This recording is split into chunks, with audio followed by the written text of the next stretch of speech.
this a deal from where you sit that is being driven by an attempt to seize opportunity or fear, specifically the fear of not doing anything and then missing out on a big opportunity?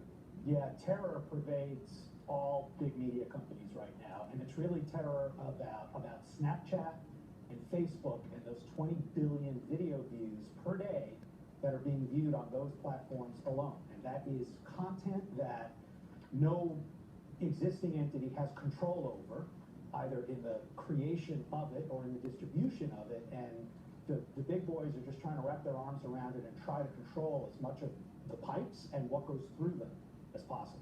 Kay, your reaction to that? Is that what's driving this? A fear, a terror over a changing media environment? I think there is fear in the media business today, but I don't think that's what's driving it. I think that AT&T wants to be first to market, to really market to these new entrants of consumers out there that are looking at mobile and video as really the playing stakes for media in the future, and it's happening more rapidly than a lot of people realize. And I think AT&T wants to be out there first, grab territory, grab the consumer, and have lots of new product and content to provide to them. What I hear you saying is it will be a pipeless world eventually. I think we're going to 5G, Wi-Fi everywhere. I think that mobile is very important. Look, last Thursday I was out in Los Angeles. I wanted to see the Thursday night football game.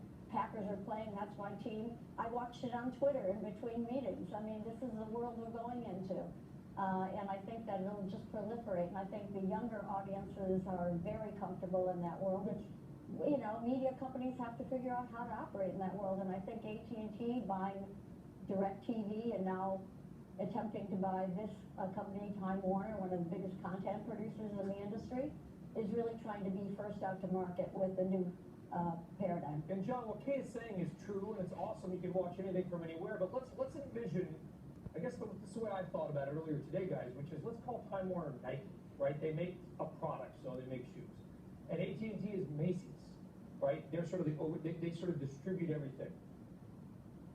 Macy's can sell Nike without owning Nike right now, right? Obviously, John, you understand, I guess, sort of the metaphor that I'm trying to make here, which is I don't understand. I hear what Kay is saying. I just don't know why AT&T would need to own it. Because they can distribute it now as they want when that 5G world comes. Also, if you're Nike, you don't want to only be sold in Macy's. You want to be sold everywhere.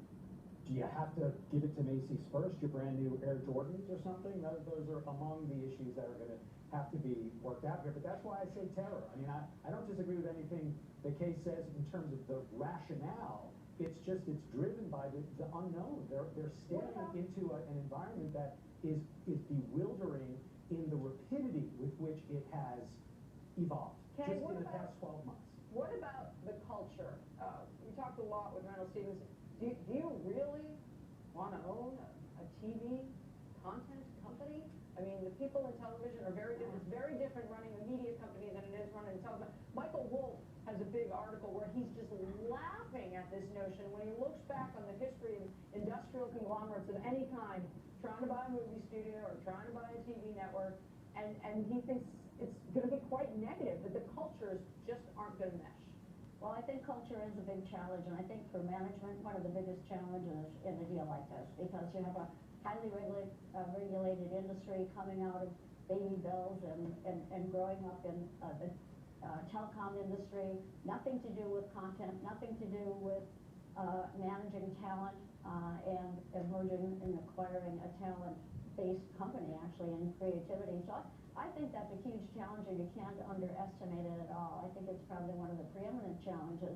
I also think this deal offers a huge challenge to the other carriers, to Verizon, T-Mobile, Sprint, etc. And a lot of people didn't talk about that, but it's a big challenge on that side to them, because if it did go through, this is a pretty big monster deal. And I think from the Time Warner point of view, first out in the market, I think Jeff Dick has put it in context this morning on his interview when he said that he wanted his content to be first out into these new distribution systems that are developing today. And yes, nobody knows exactly what the business plan is going to be for all of them, but they're forging ahead. They want to be first out in the marketplace, and that's from the Timewarner side. We're gonna play what Randall Stevens said about managing talent right now, and I'd like you to respond.